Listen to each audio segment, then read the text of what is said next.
A todos aparentemente saudável. Sejam bem-vindos ao nosso programa, aquele programa que aborda tudo sobre literacia em saúde. Hoje vamos falar de um tema bastante pertinente. Vamos falar sobre as alterações psicossomáticas que podem levar à disfunção sexual erétil ou impotência sexual e os seus impactos na vida do casal. Para este tema vamos falar com dois convidados top. Trago para vocês o Dr. João Caratão, muito bom dia, boa tarde, boa noite, Dr. João. Saudações, tudo bem? Muito bem. Seja bem-vindo, Dr. João. E trago também o Dr. Jorge Cachuco, que é o nosso urologista, aquele que, na verdade, aborda tudo sobre o aparelho sexual masculino. Dr. Jorge, saudações. Saudações, obrigado a todos os ouvintes. Muito bem, muito obrigado por ter aceito o nosso convite. Hoje vamos falar sobre a disfunção sexual erétil, que muitas das vezes é vista como um problema físico, mas que tem a sua componente psicológica e emocional que afeta dentro dessas alterações e que, de certa forma, leva como uma alteração ou um impacto na vida do casal. Como é que o corpo e a mente se conectam dentro desta realidade? Para isto, vamos começar com o Dr. Jorge Cachuco, que é o nosso urologista. Dr. Jorge Cachuco, diga-nos, o que é isto de impotência sexual ou disfunção sexual erétil? Obrigado, uma pergunta muito boa, pertinente. Primeiro começo a explicar porque eu, o urologista, a tentar desmistificarmos esse problema. Certo. O que é a urologia? A urologia é um ramo da medicina clínico-cirúrgica que trata sobre os problemas do trato urogenital para homens, por isso estamos a falar da disfunção masculina, e reprodutor, urogenital para mulheres e homens e reprodutor para os homens. Muito bem, mas agora respondendo diretamente à pergunta que me é feita, é para dizer o seguinte, que a disfunção sexual vai fazer parte da última parte que nós dissemos, que é a reprodução. Ok. Porque não é possível fazer uma reprodução sem haver uma ereção. Porque fazer sexo não é obrigatoriamente ter uma ereção. Ok. A sexologia tem várias fases. Muito bem. E então a pergunta disse também que a minha resposta é pertinente, porque é preciso ajudarmos os nossos ouvintes, os nossos pacientes, os nossos utentes a percebermos muitíssimo bem o que é este elemento. A própria palavra diz disfunção. Disfunção é simplesmente um problemazinho, chamemos assim, disfunção. Até dizermos o contrário, ainda é disfunção. Porque a fase mais avançada é que se chama mesmo impotência. Impotência é incapacidade. Okay. Ora, o que é a disfunção sexual erétil? Disfunção é a incapacidade de um homem saudável, um homem aparentemente saudável, foi muito bem dito. Aparentemente, está muito bem dito, aparentemente saudável, ser incapaz de satisfazer a sua companheira. Ok. Portanto, o membro sexual masculino, para se considerar de facto absolutamente ereto, tem um certo nível de rigidez que lhe está associado. E muitos homens que sofrem, sem querer cortar, não é? Só para completar. Sim, doutor. Estamos aqui para conversar, essa é a nossa conversa. Há homens que conseguem ter uma ereção, mas não chega a ser uma ereção completa. Já agora que estava aqui a falar, já que tocou neste assunto, quanto tempo é que o indivíduo, é considerado que o indivíduo teve uma ejaculação precoce? Normalmente uma ejaculação precoce é, como eu disse, segundos até 1 minuto e meio é considerado uma ejaculação precoce. E quanto tempo é que tem que ser então? A pessoa para ejacular tem que demorar quanto tempo? Depende da pessoa. Muito bem. Depende, mas tem sempre uma média, né? Aquilo que... Há um tempo mínimo que é considerado, mas que é apenas uma referência, que são cerca de 4 minutos. Mas não quer dizer que uma pessoa que tenha uma ereção durante 3 minutos não possa ter satisfação sexual e não possa dar também satisfação sexual. Exato. Isso depende do homem e até da mulher. Até porque há mulheres que se satisfazem com facilidade, né? É E há outras que exatamente aí que eu satisfazem, quero há chegar. aquela que tem mais tempo para satisfazer. Exatamente. E depois dizem, não, o homem que é fraco. Não, mas veja que, por exemplo, há mulheres que se satisfazem de uma forma mais rápida. Certo. O que é que acontece? Um homem, vamos supor um homem, há homens que também demoram, aliás, há outra perturbação que se chama, que também não é exatamente o tema de hoje, que se chama a ejaculação retardada. E são homens que levam muito tempo a conseguir para poder chegar a ejacular, certo. e que se torna também um elemento de desconforto para eles e principalmente para as companheiras. Certo. Mas tem que haver, de facto, um equilíbrio e uma satisfação mútua. Porque se um homem, vamos supor, que em média demora 8 ou 9 minutos a chegar ao orgasmo, a ejaculação, está com uma mulher que em 3 ou 4 minutos consegue chegar até ao ponto do clímax, o que vai acontecer é que os minutos restantes vão se tornar até dolorosos para a mulher. Exatamente, fadiga. Da mesma forma, o homem que vai ejacular em 5 ou 6 minutos, que está com uma mulher que demora normalmente 10, 12 minutos a conseguir chegar até ao clímax, quer dizer, esta discrepância temporal é que vai levar a um sofrimento psicológico e a uma sensação de insatisfação. E normalmente o trabalho do psicólogo passa muito por isso, pelo encontro. Nós temos que falar muito em termos de estimulação. Certo. Não é? E vamos tocar nesses aspectos. Mas voltando ao início que tinha falado, normalmente tem-se na literatura que cerca de 3 a 4 minutos já é satisfatório. Não quer dizer que um homem tenha uma relação sexual média de 10 minutos ou superior. Não quer dizer que não seja, desde que seja prazerosa para os dois, é o mais importante. Vamos tentar desmistificar ou explicarmos aos nossos. Exatamente. E há outra coisa muito importante e aqui é um recado que eu dou aos homens, Certo. em geral, daquilo que é a minha experiência. Os homens, eu não direi que é um mito, porque há mulheres que o fazem, mas é muito exagerado a questão de que as mulheres, quando o homem passa por um período de menor potência sexual, que as mulheres automaticamente cobram. Não. As mulheres, nas boas relações, como é óbvio, têm muito mais tendência a ter paciência e inclusivamente a insistir para o marido procurar ajuda e vamos ultrapassar isso, do que os homens acham. Os homens acham normalmente que vão ser absolutamente julgados pelas mulheres e normalmente as mulheres têm uma atitude muito melhor e de paciência, dizer assim, calma. Outra coisa que é importante e do ponto de vista orgânico, que o Dr. Jorge tenho a certeza que vai concordar comigo, é o seguinte: o mesmo homem, durante a sua vida, passa por períodos de menor pujança sexual, mesmo quando não existem problemas sociais tão graves ou por aí, mas há, de facto, momentos em que o homem pode ter menos apetite sexual.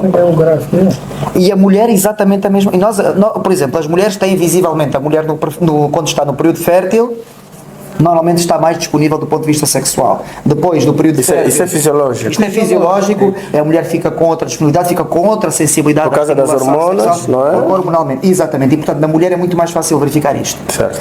Mas isso não quer dizer que o mesmo homem, durante o ano todo, de janeiro a dezembro, tem a mesma disponibilidade sexual. Aliás, até há elementos, como é que se diz, do ponto de vista sazonal, ambiental, se está frio, se está calor, se chove, que pode influenciar o ambiente em si. O ar-condicionado do quarto, o calor no quarto. Até isso pode. Portanto, o homem, mesmo, vamos supor que o homem está numa vida absolutamente estável, com a sua mulher, economicamente, socialmente, está tudo estável. Isso não significa que hormonalmente não hajam variações sazonais e que haja meses em que o homem tenha mais apetite sexual e noutros meses tenha menos apetite sexual. Aliás, há muitos pacientes que vêm ter comigo e dizem, eu acho que estou mal, mas isso está a acontecer há quanto tempo? Há 2 semanas. A primeira que eu digo, calma, vamos ter calma. Vamos ver como é que vamos avaliar todos os elementos à volta que podem de facto estar a causar isto, mas isto poderá ser apenas uma fase em que você está com menos apetite sexual de uma forma fisiológica e metabólica, hormonal, mas rapidamente vão-se repor os níveis e você vai voltar a ter apetite sexual. Nestes casos, na disfunção erétil, só para percebermos aqui com nossos telespectadores, dentro daquilo que é o diagnóstico, é preciso sabermos, na verdade, quais são as principais causas, né? Que é para a gente poder saber qual é a causa que esteja a influenciar no aparecimento dessa disfunção ou dessa impotência sexual. O que pode ser o estresse, pode ser a questão econômica e pode até ser a questão patológica. Estamos a falar das doenças como diabetes, hipertensão e tudo mais. Pode ser uma preocupação com o físico. Por exemplo, eu acho que tenho um cancro. Eu acho que tenho uma doença qualquer. Isso também, com certeza, pronto. automaticamente. O estresse, de uma forma geral, vai influenciar. Exatamente. Exatamente. O estresse vai influenciar sobretudo nisso. Doutor Jorge, o tamanho do pênis influencia Sobre o quê? sobre a impotência sexual ou sobre a disfunção O erétil? doutor disse, você meteu na cabeça que agora é uma condição mais somático, né? É somático. Mas, assim, é verdade que, do ponto de vista físico, isto até mais do for para se calhar para o cardiologista, é verdade que se o pênis tiver um tamanho normal, e temos que de normal normalmente, não sei se é considerado. A pergunta foi. Mas é verdade. Qual é o tamanho normal do pênis? É ali, começa A questão não, mas há medidas mais ou menos assim.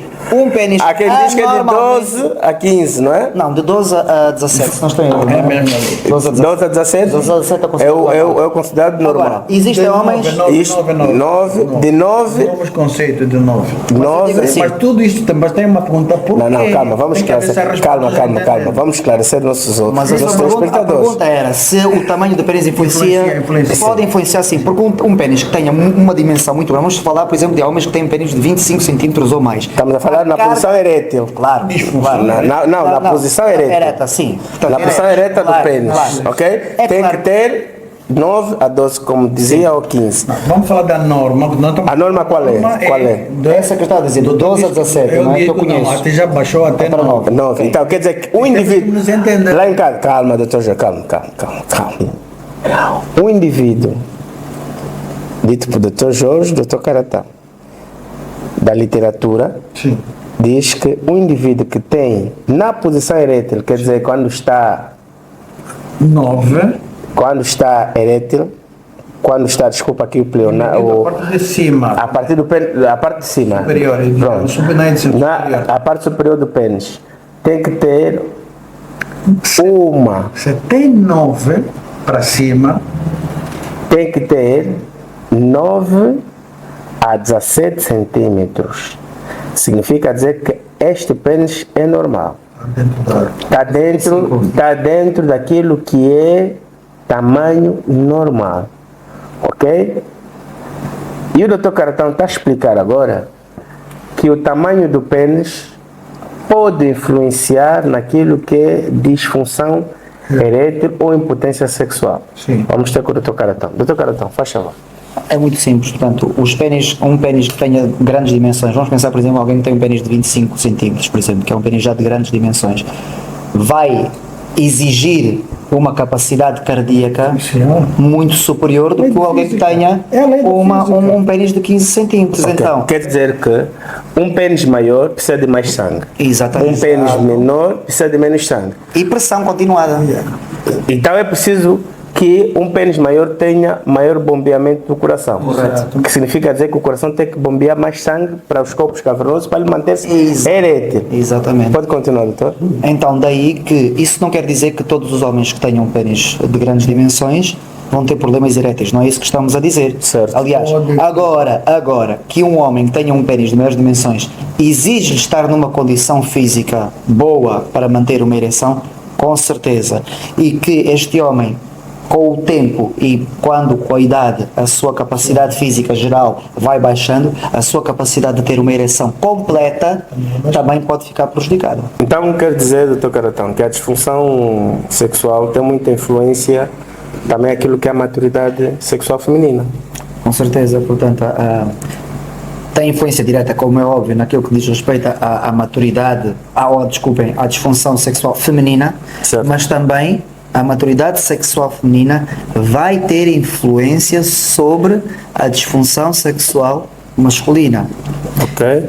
Existe culturalmente também a ideia de que o homem tem que ir mais bem preparado para a relação sexual, tem que saber o que está a fazer, é exigido Mais ao homem do que à mulher. mais competência sexual ao homem do que propriamente à mulher. Então, a carga de pressão de uma relação sexual bem conseguida recai mais sobre o homem do que sobre a mulher. Mas não há dúvida nenhuma. E por isso é que muitas das vezes os jovens, as primeiras relações sexuais que têm satisfatórias são com mulheres mais velhas, que têm a capacidade e a maturidade de os acalmar, de explicar, de dar um à vontade, enquanto o jovem, quando vai ter com uma menina da mesma idade, ou se calhar às vezes até mais nova, que sabe menos que ele ou o mesmo, que é pouco, ela própria também está a influenciar para o aumento da ansiedade, para uma ansiedade e não só, de requerer um tipo de exigência que ela também ouviu na rua, que não ela sabe, também que não tem tem a própria, experiência. que não sabe e acha que também que o homem que é bom é aquele que consegue fazer muitas vezes, ela própria pensa isso, mas depois ela começa a entender que, espera aí, afinal não é um número. Ok. Porque normalmente o rapaz que faz muitas vezes, o homem, o jovem que faz muitas vezes naquela noite, ele não vai estar tão preocupado com a qualidade, mas sim com a quantidade. Com a quantidade. Não é? Ok. E não há dúvida nenhuma que para as mulheres atingirem uma satisfação sexual, a qualidade é muito mais importante do que a quantidade. Sem dúvida nenhuma, até porque o limiar de excitação de uma mulher é diferente de um homem. O homem excita-se muito facilmente e depois do orgasmo perde essa excitação muito rapidamente. Enquanto a mulher tem um limiar de excitação sexual que é muito mais lento, mas depois se mantém durante muito mais tempo.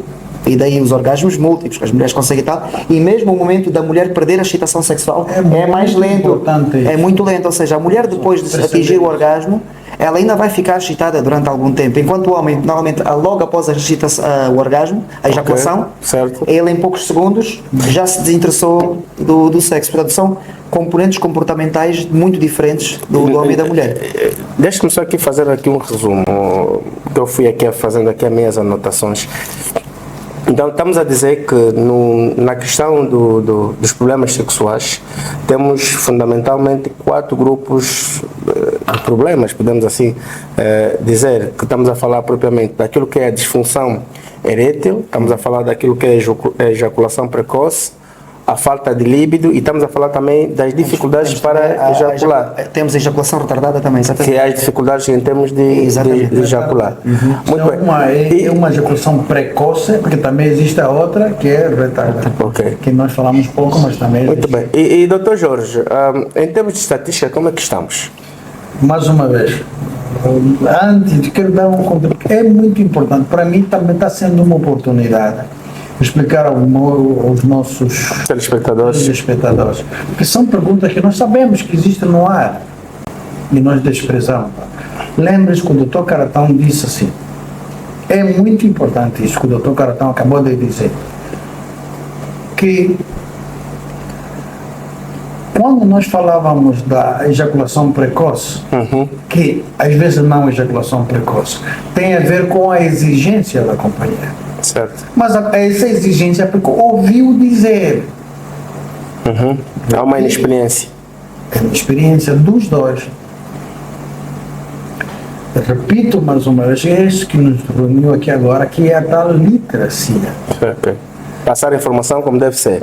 Ou como se tivesse uma saída da teoria para a prática. Muito bem. Porque a teoria é uma coisa e na prática outra coisa. Eu vou fazer lembrar uma coisa. Doutor, todos os animais a ter relações sexuais fazem um movimento. Certo. Para frente e para trás. Por que todos fazem esse movimento? Como se fosse um movimento de fricção. Não é como se fosse. É mesmo um movimento de fricção. Tem objetivo de estímulo. Objetivo de estímulo. Naquele preciso momento, é estimular mesmo as regiões erógenas. Ok. Naquele preciso momento, o órgão erógeno, o elemento erógeno para o homem é a glândula, que nós chamamos de cabeça. Ok. Que é a parte mais erótica ou mais sensível naquele momento. Mas okay. Seria bom que... E na mulher é o clítoris. É o clítoris. Okay. Seria bom que antes que houvesse a penetração, que houvesse o estímulo dos outros elementos. Porque quando chega aquele elemento que agora é a penetração. Sim. Já devemos estar estimulados. Não, para o homem é a última fase. Okay. Para o homem é a última fase. E como é a última fase? Certos homens que eu estou tocando, 2, 3 fricções vem a ejaculação. Acabou. Muito porque bem. Desprezaram os outros elementos. E em termos de estatísticas, como é que estamos, doutor Jorge? Vou lá ter. E para a mulher, se você se lembra, o doutor bem disse, o gráfico da mulher é mais longo. Para o homem, enquanto 2, 3 fricções faço lembrar que nós sabemos quais são esses movimentos. Sim. Todos os animais, o cão, o gato, o homem, o macaco, fazem o mesmo movimento. Isso significa 2, 3 movimentos para um homem, para a glândula. É São suficiente. suficientes. Mas Ok. para a vagina, que é a mulher, é o contrário, isso não é nada.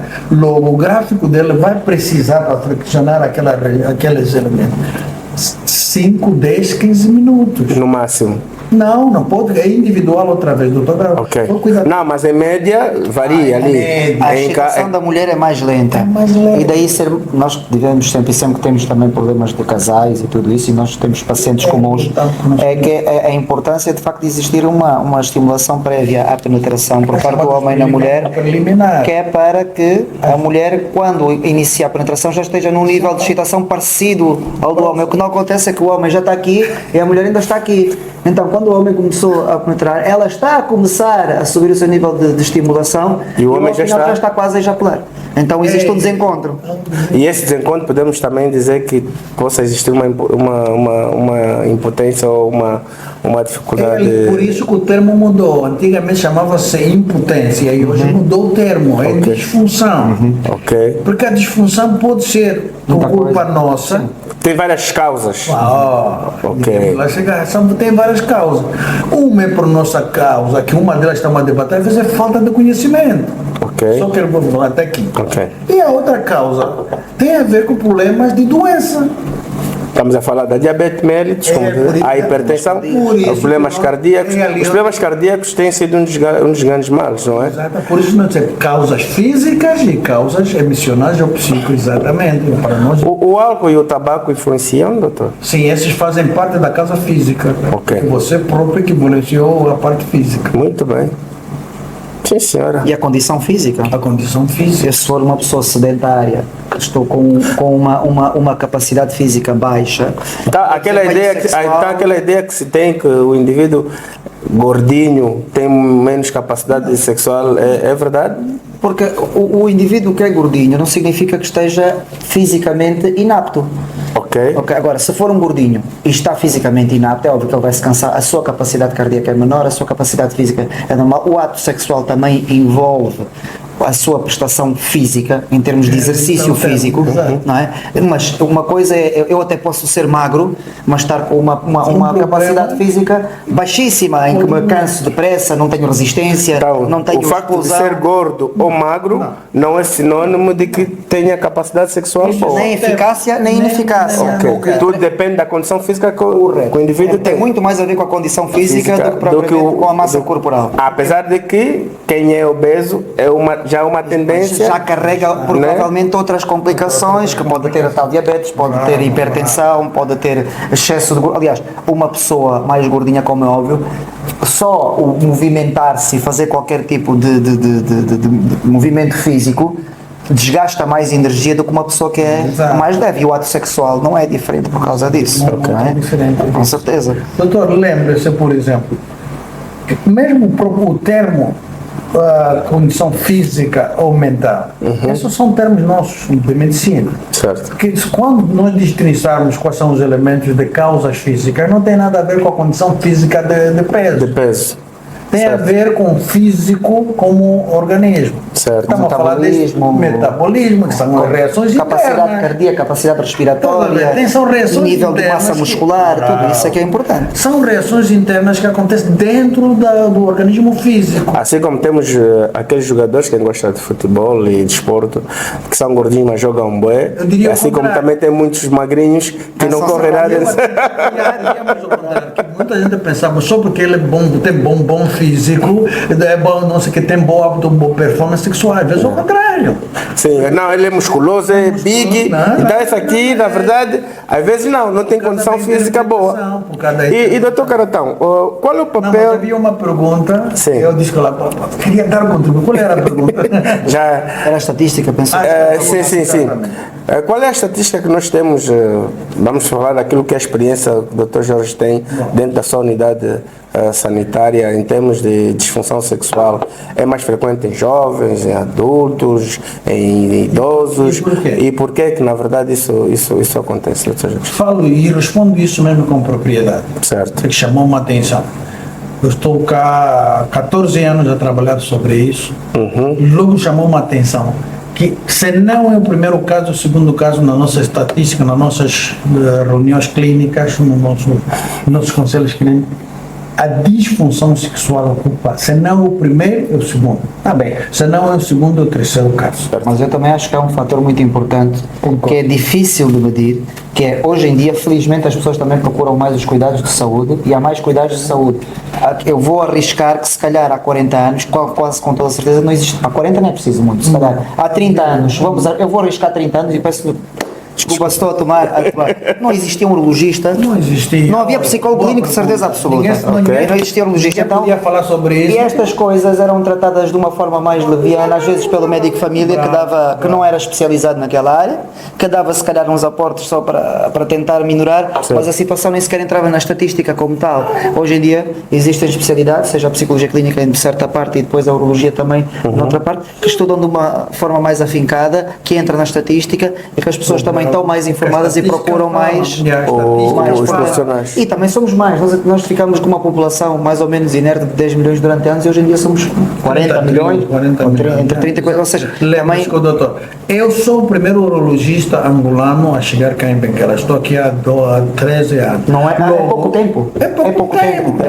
Em termos históricos é pouco tempo. E eu tenho a sorte que entendo, eu falo um bocadinho do mundo. Há elementos que eu ainda consigo explicar. Olha, falando de Umbundo, o nosso próximo tema vai ser falado também sobre a importância da linguagem na saúde, né? Vamos falar disso no outro tema. Mas continuando, doutor Jorge, mas a minha questão agora, para a gente falar das causas sociais. Estamos a falar da importante das causas sociais, porque nós percebemos que nessa disfunção erétil ou nessa impotência sexual existem várias causas, as emocionais, até a própria questão.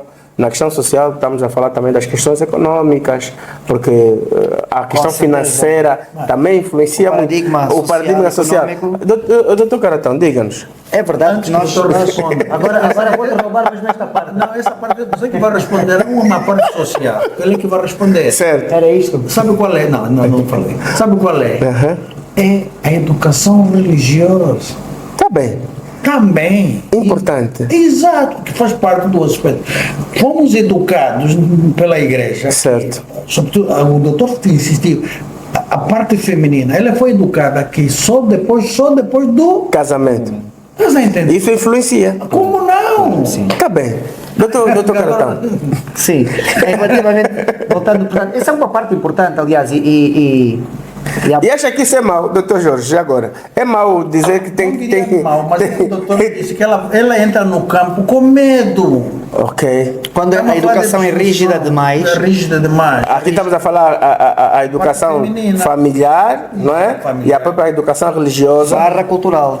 Barra cultural, que na verdade acaba por influenciar na inibição para termos uma relação sexual satisfatória. Logo, o gráfico dela aumentou por causa do medo, não é da ação fisiológica, não, é o medo. Nós estamos dizendo que o gráfico dela está a exigir 15 minutos, não é o organismo, é a educação. Ok, que é a questão emocional e psicológica.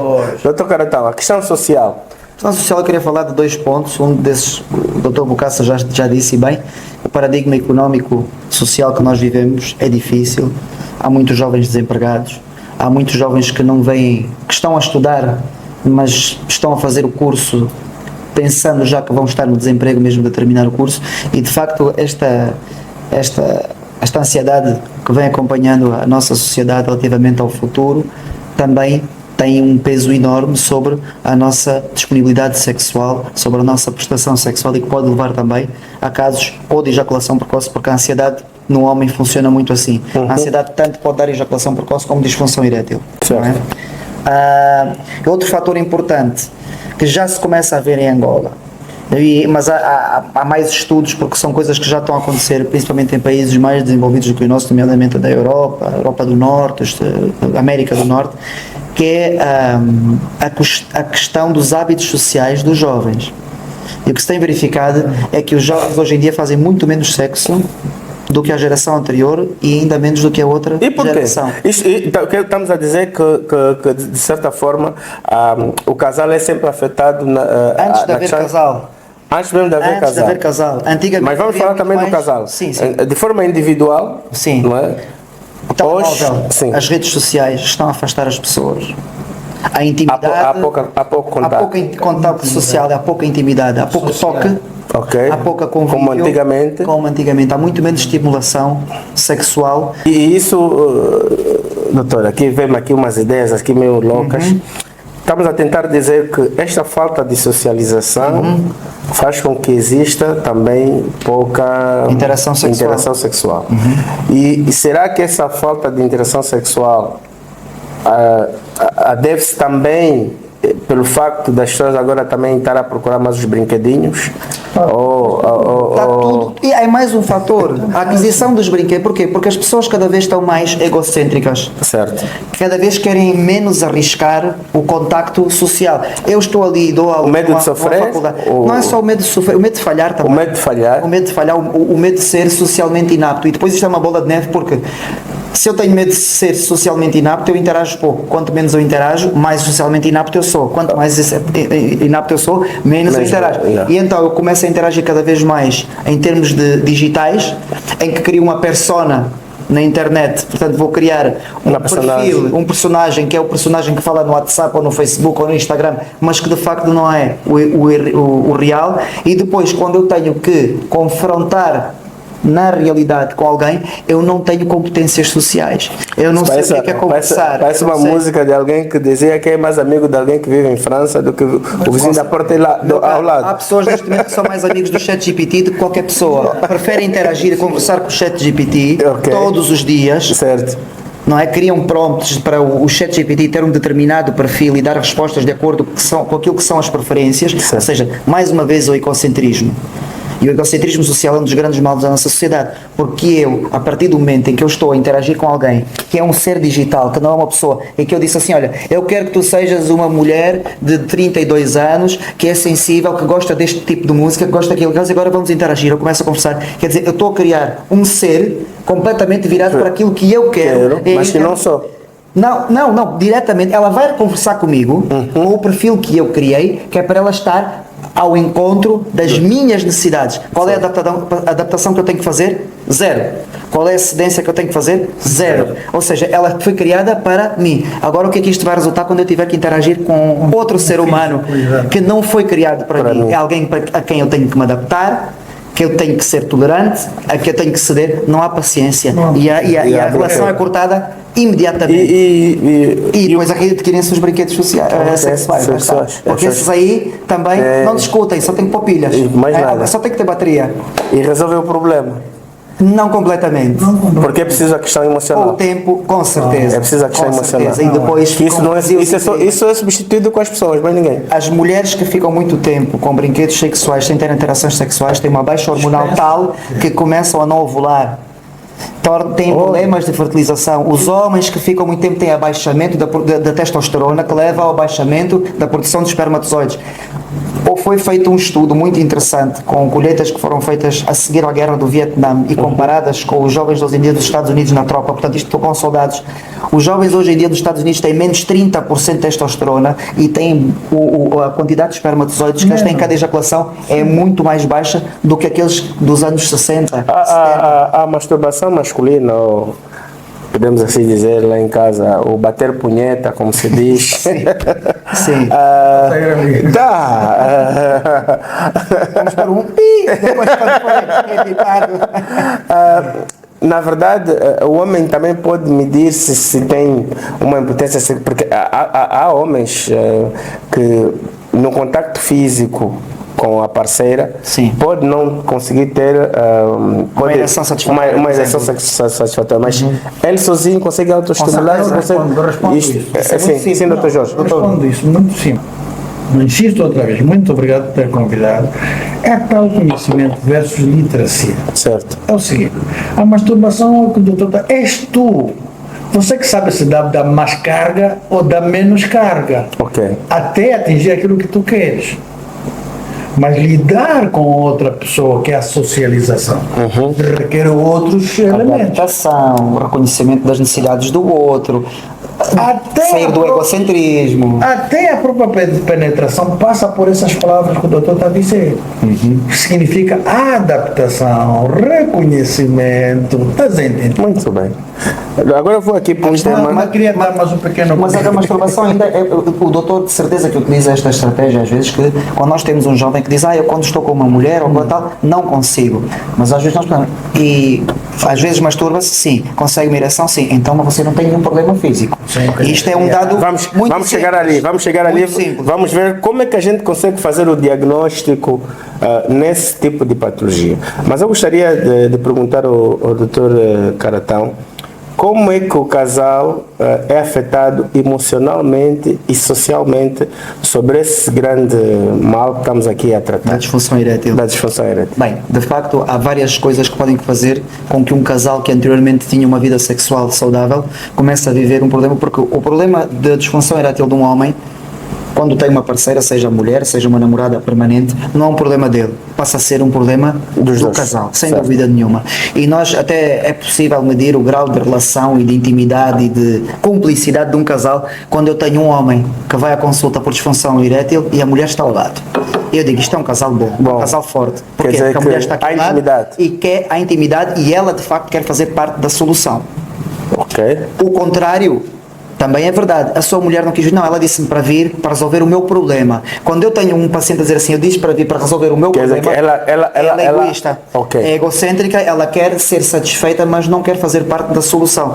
E isto provoca, quando a disfunção erétil é provocada por problemas psicológicos, se o homem sente que a mulher ainda por cima se desprende de qualquer tipo de responsabilidade, não quer fazer porque aquelas mulheres, dentro do lar, aquelas mulheres, desculpem as mulheres, aquelas mulheres um bocadinho exigentes, né? Para não falar chatas, e que fazem aquela pressão psicológica muito grande, que se tu não tiveres a ter uma ereção satisfatória, e que seja já a caminho de uma, porque às vezes o teu problema da disfunção erétil, às vezes é mesmo emocional, ou porque não estás a ver um bom clima, não é? Ou porque não estás a ver um bom clima no serviço, não é? Ou porque estás com muitas dívidas, tens alguns problemas. E às vezes as mulheres, tem aqui a questão de que às vezes,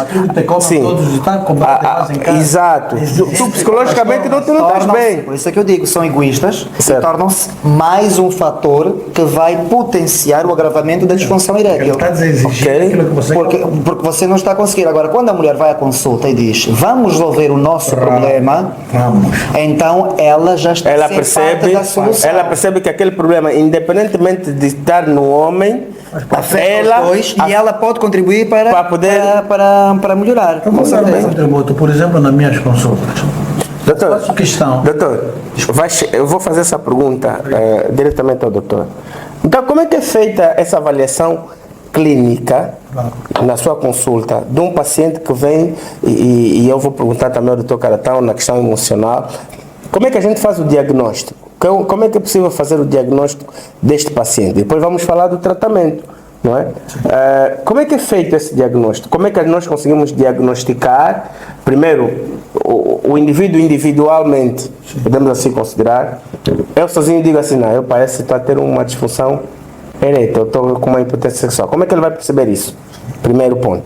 Por outra, como é que eu, enquanto clínico, enquanto profissional de saúde, faço o diagnóstico, porque o doutor Caratão falou aqui de um aspecto importante.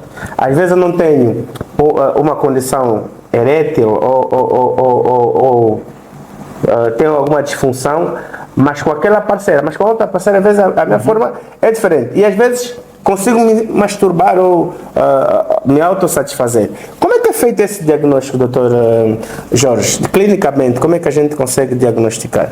Posso fazer muitas perguntas ao mesmo tempo? Não, mas vamos cingir nessa. Sim.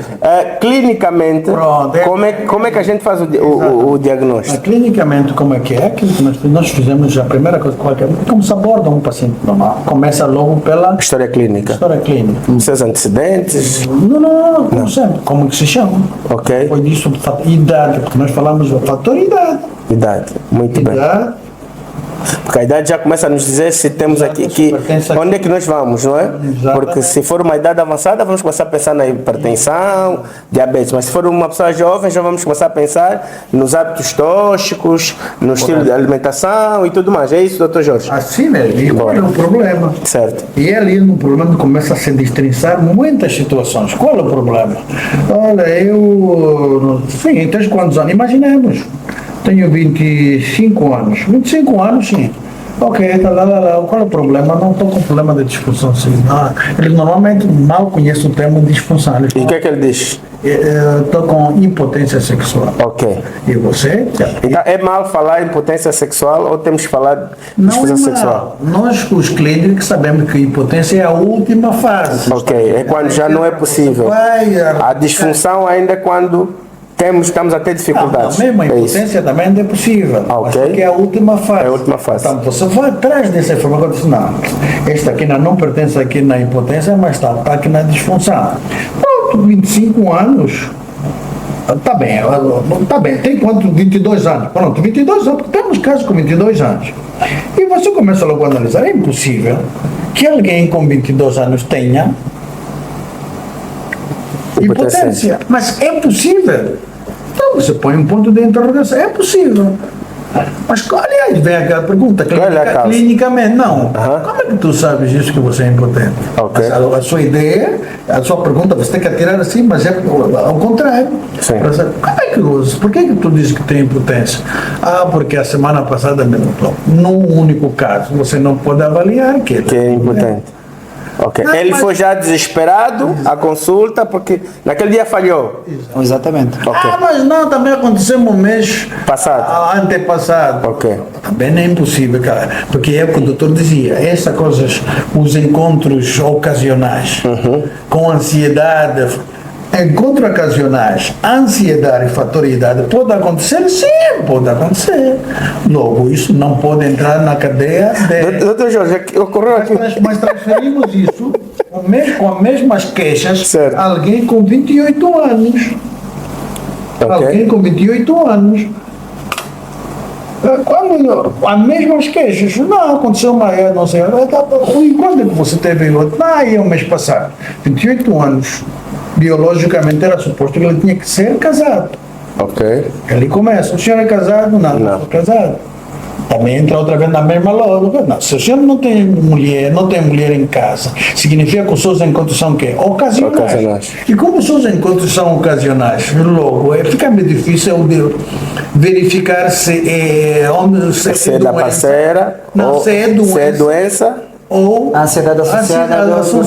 Okay. Também há essa coisa, que há homens que só têm disfunção com certas mulheres porque acham que a mulher é boa demais para eles. Okay. E ficam completamente, estão a faltar o termo, mas ficam sentem-se diminuídos. Ok. Portanto, esta mulher aquilo é muita areia para o meu caminhão. Exatamente. Isto pode dar, e a pressão que eles colocam neles próprios pode também levar a uma disfunção sexual, sem dúvida. Okay. Há mulheres que têm muito dinheiro, por exemplo, isso também acontece, porque há homens que na cabeça deles foram educados com o homem que tem que ter sempre mais dinheiro, e se aparece uma mulher que é economicamente capaz, se calhar até mais do que ele, então ele sente-se diminuído de tal forma que não consegue praticar porque há uma associação direta entre a capacidade económica e a capacidade sexual. Como se a pujança económica tivesse um fio direto à potência sexual. É verdade. E aquelas mulheres, pronto, há pessoas que dizem isso aqui é também, se calhar, dentro daquilo que são são os mitos.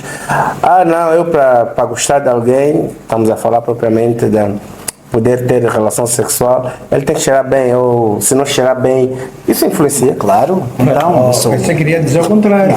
Influencia, aliás, nós sentimos, o homem é mais visual, a mulher também é visual, mas é muito auditiva. Ok. O que é que isto quer dizer? Que o homem deslumbra-se normalmente mais com o aspecto físico da mulher e as mulheres deslumbram-se muito também por aquilo que o homem tem para dizer. Isto, claro que há diferenças, há homens que são diferentes, há mulheres que são diferentes, mas de um modo geral as mulheres estão muito interessadas. Por isso é que as mulheres normalmente não se deslumbram tanto fisicamente como os homens, enquanto os homens deslumbram-se muito mais fisicamente com as mulheres. Agora, todos os caracteres que têm a ver com os órgãos dos sentidos, principalmente com os olhos, a audição, olfato, até paladar, ok? não é? Influenciam Com certeza. diretamente, Aliás, uma pessoa que tem um odor desagradável não estimula a relação sexual. não vai estimular. Se calhar aquele odor para outra pessoa já será estimulante, às vezes também varia. Ok, não é? só Há o cheiro, a pessoa já fica excitada. Exatamente. Há mulheres que dizem eu gosto de um homem que cheira Daí de homem. que, não é? a Por disfunção exemplo. erétil tem muito a ver também com o estímulo neurológico. Tem, com todos os estímulos neurológicos, seja os mais virados a psicológico, Sim. mas também é a atração física, a estimulação física que é feita por todos os sentidos. E dentro daquilo que são as barreiras culturais, Dr. João Caratão, acha que em Angola ainda temos muito tabu em abordar esse assunto sobre sexualidade, sobre impotência sexual? Qual é a opinião que o doutor tem sobre esse assunto? Eu acho que é algo que está ainda estamos no bom caminho. Estamos no bom caminho? Estamos no bom caminho. Em termos das pessoas procurarem ajuda, sim. Já estamos? Cada vez as pessoas procuram mais ajuda. Eu nos primeiros anos, como sabe, eu estou ali no hospital desde 2008. Ok. Nos primeiros anos, eu se calhar tive em 2 anos um caso de um homem que me pediu ajuda em relação à sua disfunção sexual. Não é? Ok. Então, quando eu digo que estamos no bom caminho, não significa que ainda não hajam tabus, que ainda não seja um assunto difícil de abordar, o homem ter aquela coisa do homem, eu sou homem, sou macho, então estar a pedir ajuda para uma disfunção sexual. Tem muito a ver com a educação, Claro, tem muito a ver com com a o machismo. cultura, com o machismo social, sim. Mas não há dúvida nenhuma que nós temos estado num caminho de melhoria em que cada vez mais os homens são capazes de pedir ajuda, seja o psicólogo, seja o urologista. E as mulheres vão à sua consulta para não digo para a disfunção feminina, mas para Também. falar sobre o que está a acontecer às vezes, porque nós sabemos que há quem diz, né? Nós sabemos, há quem diz que um dos males dentro do relacionamento são 2. Ou é sexual ou é econômico. Sim. Se existir falta de dinheiro, o amor entra pela porta, assim que a pobreza entra pela porta, o amor sai pela janela. Há quem diz isso. E há quem diz também que tem Eu muito a acredito que isso ver, aconteça com relações que já à partida não eram muito saudáveis. não eram sólidas também. Com certeza. Uma relação, a solidez de uma relação verifica-se nos maus momentos, não é nos bons momentos. Uma relação, quando é sólida e passa por um mau momento, seja ele económico, seja ele o que for, ao passarem pelo mau momento, essa relação vai continuar, vai fortificar.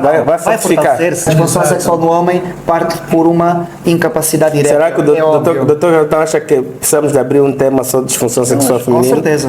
Só feminina? Sim. Com certeza. E você verá, aliás, se fosse assim, aberto o telefone. Clica ali no nosso joinha aí no nosso gosto. Dá um gosto, não assista só o vídeo, dá um gosto, deixa ali o teu gosto. E deixa também o seu comentário se achas que é pertinente falarmos um bocadinho sobre a disfunção sexual feminina, que me parece que aqui não é só o homem que tem problemas de disfunção. 50%. 50%. Ok? É aquelas. Mas os homens procuram mais que as mulheres. Exatamente. Porque também é mais explícito aquilo que o Dr. Caratão disse. Sim. O que é que o Dr. Caratão que é mais explícito? Porque no homem é visível, não tem como. E o coito não acontece. Não acontece. Sem ereção não acontece Não, coisa. e a mulher Agora, a mulher pode fingir, pode utilizar lubrificantes que ajudam a relação sexual, Exato. não vai ter satisfação. Então não vai ter. Mas o coito ocorre. Ok. E depois pode atirar a responsabilidade, não, ele não me satisfaz. E se ele diz isso, se diz outra vez ao companheiro, está a matá-lo o indivíduo. Mas Psicologicamente. a verdade é que, tal e qual como nos homens, o principal fator de disfunção sexual na mulher é psicológico, não é físico. É onde eu quero chegar. Não percebi essa parte. Disse eu que a principal causa de insatisfação ou mesmo disfunção Masculino, sexual feminina, tal e qual como nos homens, é É psicológico. psicológico. Porque entra por ali, eu insisto em dizer a moço, a porta de entrada do teus órgãos de sentido é por aqui. O que você viu entra no cérebro, o que você ouviu entra no cérebro. Os gemidos que o doutor estava a falar, o cheirinho entra por ali. O beijo não deixa de ser um tacto. Certo. A carícia e não sei o que é um tacto, o beijo é um tacto, mas tudo vai ter que ser processado pelo cérebro, o cérebro que vai distribuir no cérebro. Tem aqui um mito, falando um bocadinho de mitos e verdades. Algumas pessoas dizem que a masturbação causa impotência sexual. É verdade? Bem, uma masturbação, se for excessiva... Porque há pessoas que são viciadas também. Não, atenção. Né? É isso que eu queria chegar. Não é que vai causar insuficiência ou disfunção sexual. Agora, um indivíduo que se masturba muitas vezes por dia, como é óbvio, a sua disponibilidade sexual para depois praticar sexo com uma mulher vai ser porque ele está cansado. Portanto, ele vai estar... Veja uma coisa, até a quantidade de sêmen vai baixar e de espermatozoides. Porquê? Porque ele ejaculou tantas vezes que existe um limite para a capacidade de produção de espermatozoides e de sêmen por dia. Então, ele vai estar cansado, entre aspas, e pode baixar a sua prestação sexual, mas estamos a falar de quando é um grande exagero. Agora, por outro lado, a masturbação ajuda a ultrapassar disfunções sexuais.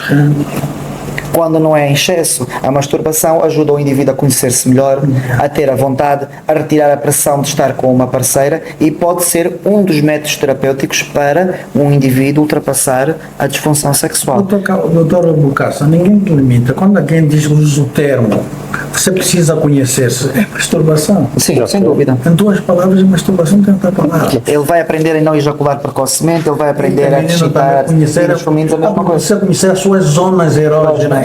Masturbação. Palavra mais muito bem. Olha, o nosso tema está bastante pertinente, mas nós temos que chegar ao fim.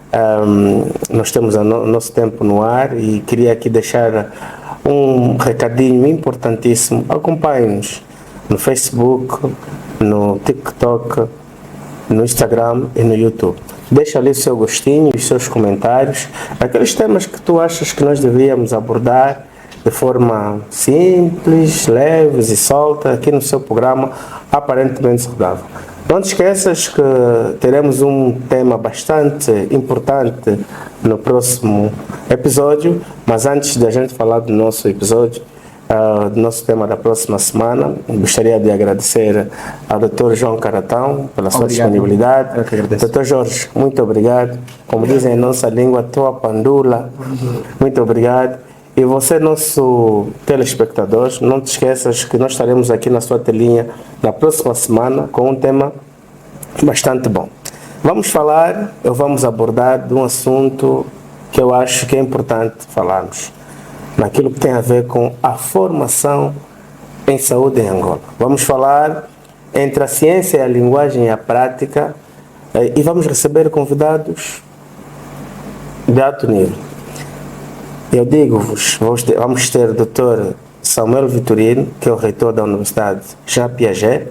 Vamos ter também o professor Dr. Márcio Undulo, que é o doutor em Linguística e especialista em Terminologia e Gestão de Informação. E vamos ter também duas convidadas importantes, duas formandas em mestrado em Saúde Pública. Acompanhe-nos no próximo capítulo. Não esqueça de deixar o seu comentário e o seu gosto. Seja sempre bem-vindo ao nosso programa. Estamos contigo. Muito obrigado. Este programa é patrocinado por